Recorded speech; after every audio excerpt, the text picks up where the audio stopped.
దామగుండం రక్షణ పోరాటానికి కేటీఆర్ సంపూర్ణ మద్దతు ప్రకటించారు.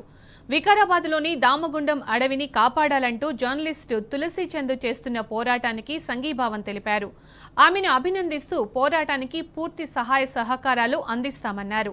గత 10 ఏళ్లుగా కేంద్రానికి ఈ ప్రాంతంలోని భూములను కేటాయించేందుకు కేసీఆర్ నిరాకరించారన్నారు. దాదాపు 12,50,000కు పైగా వివిధ రకాల చెట్లు, ఔషధ మొక్కలను కాపాడారని గుర్తు చేశారు.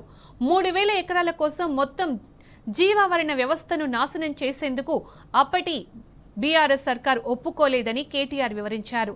10 ఏళ్ల పాటు బీఆర్ఎస్ ప్రభుత్వం ఈ ప్రాంతాన్ని రక్షించిందని కేటీఆర్ తెలిపారు. ఇప్పుడు కాంగ్రెస్ సర్కార్ వచ్చి రాగానే కేంద్రానికి అప్పచెప్పిందన్నారు. మూసీ నది ఉద్భవించిన ఈ ప్రాంతం జీవ వైవిధ్యానికి నిలయమని కేటీఆర్ తెలిపారు. ఇలాంటి ప్రాంతాన్ని నాశనం చేయొద్దని కోరారు.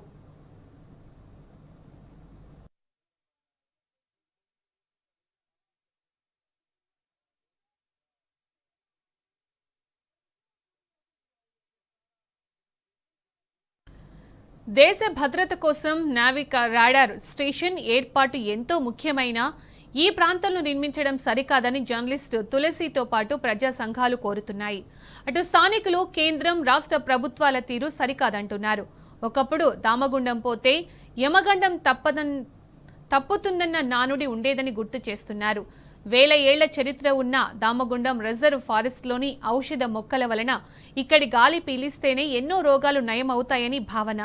ఇంకెన్నో ప్రత్యేకతలు ఉన్న ఈ ప్రాంతంలో 3,000 ఎకరాలు సేకరిస్తే లక్షలాది మొక్కలను కొట్టేయాల్సి ఉంటుందని, వాతావరణం దెబ్బతింటుందన్నారు.